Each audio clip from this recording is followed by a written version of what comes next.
यह बदला लेने का सबसे घातक तरीका है। महिला के मुंह में सिगरेट जलाते ही निकोटीन की मात्रा से वह मरते मरते बची। बेहोश होने पर नकाबपोश ने कानों में सींग लगाकर आवाज बढ़ाई, जिससे वह असंयमित हो गई।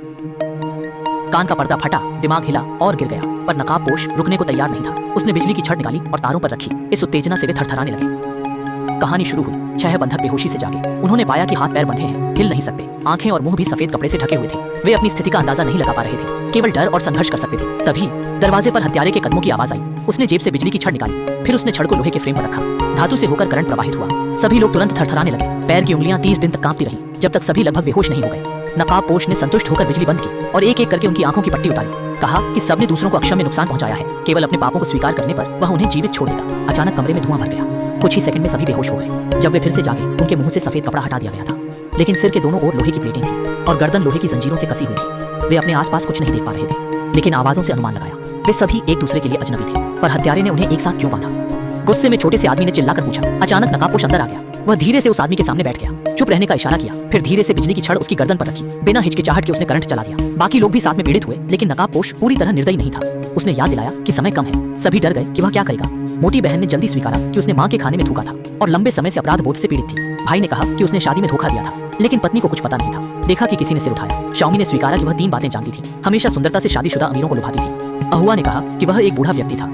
इतना बोला कि माता पिता का ताबूत भी नहीं बचा, पर यह वह जवाब नहीं था जो नकाबपोश चाहता था। तो उसने बिजली की छड़ी से सबको चेतावनी दी। सभी करंट से तड़प उठे और सिर सुन्न हो गया। अच्छा हुआ कि जल्द ही छड़ी की बिजली खत्म हो गई। नकाबपोश ने कहा कि किसी ने सही जवाब नहीं दिया और कहा कि अपराध उन 6 से जुड़ा है। वह चार्ज होकर वापस आएगा फैसला सुनाने। जब नकाबपोश चला गया, मोटी बहन ने तुरंत उसकी बातों का विश्लेषण किया। सोचा कि सभी ने एक ही अपराध किया है, पर सोचकर लगा कि सब भयानक है। वे एक दूसरे को बिल्कुल नहीं जानते, उनके जीवन में कोई संबंध नहीं है। कैसे हो सकता है कि सबने एक ही अपराध? लंबी चर्चा के बाद भी कोई सुराग नहीं मिला। गुस्सैल शुआई ने कहा कि उसे यह कला आती है, बेहतर होगा कि बचने का रास्ता सोचे। तभी आर्मिन ने कहा कि लोहे का फ्रेम हिल रहा था, सब मिलकर फ्रेम को हिला सकते हैं, देखें कि बाहर निकल सकते हैं या नहीं। पर मोटी बहन ने तुरंत उसका सुझाव खारिज कर दिया। कहा कि फ्रेम हिलाने से कोई फायदा नहीं, बिना चाबी के जंजीर नहीं खुलेगी और बच नहीं पाएंगे। जब वे बहस कर रहे थे, नकाबपोश बॉल पेन की बाल्टी लेकर आया। वह आर्मिन के पीछे गया, एक पेन उठाकर उसे चुभो दिया। उसकी चीख पूरे कमरे में गूंज उठी। सब चीख सुन रहे थे, पर देख नहीं पा रहे थे क्या हो रहा है। सभी डर से कांप रहे थे। दूसरा, तीसरा, चौथा पेन भी चुभाया गया।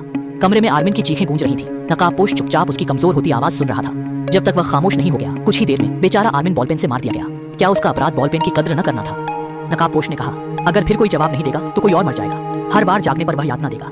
यह कहकर कमरे में फिर से धुआं छोड़ा गया। जब वे फिर जागे, सबका दायां हाथ खुला हुआ था, पर गर्दन और बायां हाथ अभी भी जकड़े थे। हैरान लोगों ने छूटने की कोशिश की, पर सब बेकार था। तब माँ भाई ने कहा कि नकाबपोश ने आर्मिन को मारा। शायद उसने आर्मिन का सुझाव सुन लिया था। उसने कहा कि सबको आर्मिन की बात मानकर कोशिश करनी चाहिए। उसने सुझाव दिया कि फ्रेम को उठाकर घुमाएं, भले ही कमरे से न निकल पाए, पर चारों ओर का नजारा तो देख ही सकेंगे। सबने उसकी बात सुनी और मन ही मन इस विचार का समर्थन किया। कुछ देर सोचने के बाद आखिरकार सब एकजुट हो गए। उन्होंने लोहे का फ्रेम घुमाया। जब वे कुछ बार घुमा चुके थे, शाओमी चिल्ला उठी। माँ भाई ने तुरंत पूछा, उसने क्या देखा? शाओमी इतनी डरी हुई थी कि कुछ बोल नहीं पा रही थी। उसे समझ नहीं आ रहा था कि क्या देख रही है। कहा कि थोड़ी देर में तुम्हें पता चल जाएगा। जैसे जैसे फ्रेम घूम रहा था, शाओमी की आंखें चमक उठी।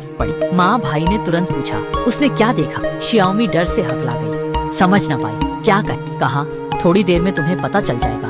फ्रेम हिलाने पर शियाओ क्यांग ने देखा अहमिंग का हाथ। माँ भाई ने कहा, पेन छिपा लो, काम आ सकता है। तभी नकाबपोश आया, शियाओ क्यांग के सामने बैठा। शियाओ क्यांग ने पेन से वार किया, पर वो बच गया। डरावना था कि वो चुप रहा, गुस्सा भी नहीं हुआ। कहा, जो अपराध मानना चाहे कागज पर लिख दे। सबको कागज कलम दिए। फिर शियाओ क्यांग को पेन लौटाया।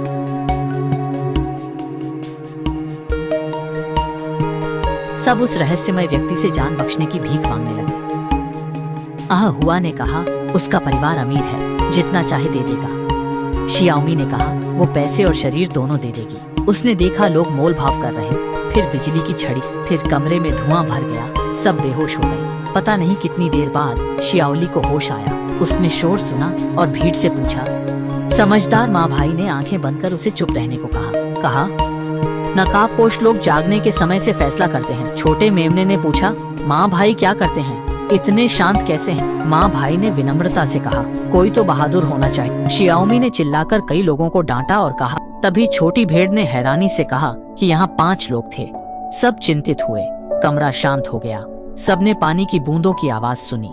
उन्हें नहीं पता था कि अहुआ अब मर चुका था। उसे पता भी नहीं चला कि हत्यारे ने उसे कब मार। तभी हत्यारे के ऊंची एड़ी के तनाव के पल में हत्यारे ने नैपकिन की जंजीर खोली और शव को ले गया। तब उन्हें पता चला कि एक और व्यक्ति दुनिया छोड़ 6 लोगों के कमरे में अब 4 बचे।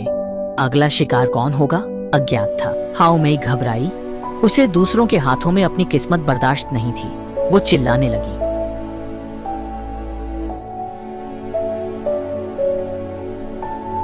हत्यारे के जवाब ने सबको हैरान कर दिया।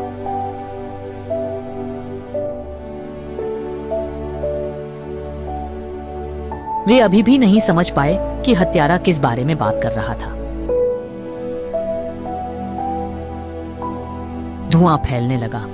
बेहोश होने से पहले सही जवाब लिखना था, वरना एक और मौत होगी। पलक झपकते ही वे बेहोशी से जाग गए। इस बार हत्यारे ने सबकी आंखों की पट्टी उतारी, सिवाय हाउ मेई की। उसके मुंह में सिगरेट भरी थी।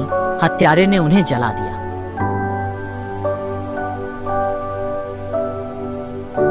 तीनों पागलों की तरह जवाब लिखने लगे, पर एक की मौत टाल नहीं सके। हत्यारे ने उनकी गर्दन की जंजीरें हटाईं, फिर एक गदा लेकर कमरे में घुसा।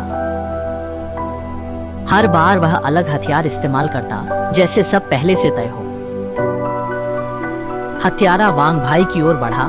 बेयूनताओं की कोशिशों के बावजूद उसे पीट पीट कर मार डाला। कमरे में खून बिखरा था। अचानक हत्यारे का शरीर गिरा और वह मर गया।